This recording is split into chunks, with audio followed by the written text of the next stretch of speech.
कहते हैं, माइक से कहते हैं, विश्व में कोई ऐसा जादूगर पैदा हुआ हो, तांत्रिक ऐसा पैदा हुआ हो, कोई ऐसा पैदा हुआ हो, आए हमारी किडनी ठीक कर दे। और आप संत रामपाल जी महाराज जी के शिष्य होने के नाते दावा करते हो कि आपके गुरुजी हर रोग ठीक कर सकते हैं। जय श्री राम सभी को। और पहले आप ये वीडियो देखें और उसके बाद में मेरे तरफ से इन लोगों के लिए जवाब सुनते जाएं। हाँ जी भाइयों, हाँ जी भाई, एक संत हुए प्रेमानंद जी, ठीक है। उन्होंने एक चैलेंज किया। मैंने एक वीडियो देखा था, उसके अंदर वो कहते हैं कि मेरी दोनों किडनियां खराब हैं। अगर इस धरती पर कोई संत मौजूद है जो उनकी दोनों किडनियां ठीक कर देगा ना, वो उनकी शरण ग्रहण कर लेंगे। हम कहते हैं, माइक से कहते हैं, विश्व में कोई ऐसा जादूगर पैदा हुआ हो, तांत्रिक ऐसा पैदा हुआ हो, कोई ऐसा पैदा हुआ हो, आए हमारी किडनी ठीक कर दे। और आप संत रामपाल जी महाराज जी के शिष्य होने के नाते दावा करते हो कि आपके गुरुजी हर रोग ठीक कर सकते हैं। क्या कहना चाहेंगे? भाई मैं तो प्रेमानंद जी से ये कहना चाहूंगा कि प्रेमानंद जी हमारे बड़े बुजुर्ग हैं। संत रामपाल जी महाराज की शरण में आवे और मर्यादा में रहकर भक्ति करे, और भाई उनकी किडनी गारंटी ठीक होगी। ना हुई तो मैं अपनी किडनी दे दूंगा उनसे, यह भी गारंटी है, मेरे गुरुजी के नाम पर ले रहा हूँ। भाई कोई ऐसी गारंटी दे सकता है क्या अपनी किडनी दे दूंगा? प्रेमानंद जी, आपसे रिक्वेस्ट है, आप हमारे बड़े बुजुर्गों की तरह हो। सच्चा ज्ञान, सच्चे सनातन का ज्ञान जो संत रामपाल जी महाराज गीता और वेदों से दे रहे हैं, जो भक्ति दे रहे हैं, उससे हजारों लाखों भक्तों के कष्ट ऑलरेडी दूर हो गए। आप भी भक्ति करो, शरण। तो सुन लिया आपने?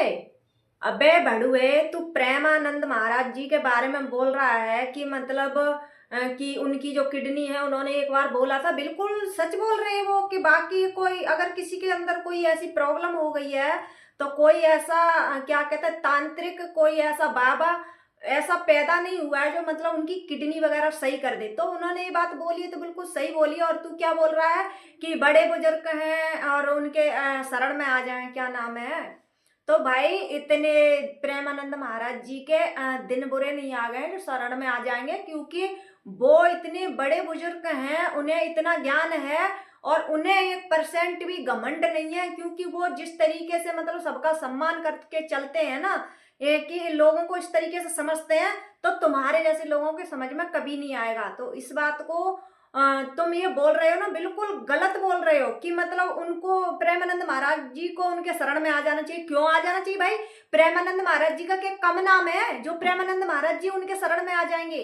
अरे अपना अपना सब काम करते हैं, अपना अपना सब। प्रेमानंद महाराज जी कौन सा मतलब जो बोले मर्यादा में रह के, तू जो बोल रहा है कि मर्यादा में रह के मतलब उनको ज्ञान दे, तो भाई ऐसा कौन सा नंगपन कर दिया प्रेमानंद महाराज जी ने जो तू बोल रहा है? ऐसा कौन सा प्रेमानंद महाराज जी ने क्या कर दिया जो तू इस तरीके से बोल रहा है प्रेमानंद महाराज जी के बारे में, कि मर्यादा में रह के मतलब ज्ञान दे, मर्यादा में रह के ये करें वो करें? अरे मर्यादा, ये बताना मर्यादा कौन से कहाँ पर लांगी है?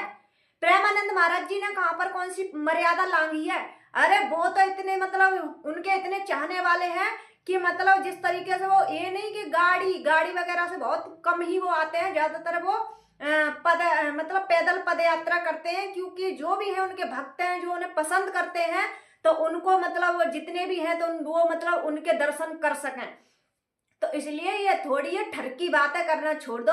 जिस तरीके से तू बोल रहा है किडनी तू दे देगा, अरे तू किडनी क्या दे देगा? तू जिसकी बात कर रहा है ना उनसे बोल। अगर वो बाकी में इतने तू जिस तरीके से बोल रहा है कि वो ये कर देते हैं, वो कर देते हैं, तो भाई तू ऐसा कर, प्रेमानंद महाराज जी की जो किडनी खराब है, अगर तुझे इतना ही विश्वास है तो उनकी किडनी सही करवा दे। तू अपनी किडनी देने की बात क्यों कर रहा है? जब तुझे इतना ही विश्वास है, इतना ही भरोसा है कि तू उनमें आस्था रखता है, विश्वास रखता है, तो तू अपनी किडनी क्यों दे रहा है? फिर तो मतलब उनके जादू से, उनकी उससे भक्ति से फिर तो प्रेमानंद महाराज जी की किडनी सही हो जानी चाहिए। तो इसलिए तू अपनी किडनी देने की बात मत कर। और तू जिस तरीके से बोल रहा है कि प्रेमानंद महाराज जी के बारे में, तू जिस तरीके से हमारे बड़े बुजुर्ग हैं, ये है वो है, उनकी शरण में आ जाए, भाई क्यों आ जाए शरण में? क्यों प्रेमानंद महाराज जी का नाम कम है जो उनकी शरण में आ जाए? उनका नाम कम है क्या? प्रेमानंद महाराज जी को कोई जानता नहीं है क्या? बे बड़ुए, तुम पता नहीं कहाँ कहाँ से, मेरे को तो समझ में ये नहीं आता कि हम लोग ये सोचते हैं कि मतलब हमें क्या कहते हैं, ज्यादा मानसिकता वाले लोगों से क्या कहते हैं सतर्क रहना चाहिए, वही हमारा विरोध करते हैं। लेकिन यहाँ तो हिंदू होकर हिंदुओं का विरोध खुद करते हैं। मतलब हमारे कथावाचक है, हमारे धर्म गुरु है, उनके बारे में कुछ ऐसे जो जाति मानसिकता रखते हैं, हमारे खुद हिंदू वो खुद विरोध करते हैं। तो भाइयों, अगर प्रेमानंद महाराज जी को सपोर्ट करते हो, प्रेमानंद महाराज जी का समर्थन करते हो, तो आप अपनी राय रखें और इन भड़ुए को लिए जरूर 1-2 जवाब जरूर देते जाएं। जय हिंद, जय श्री राम।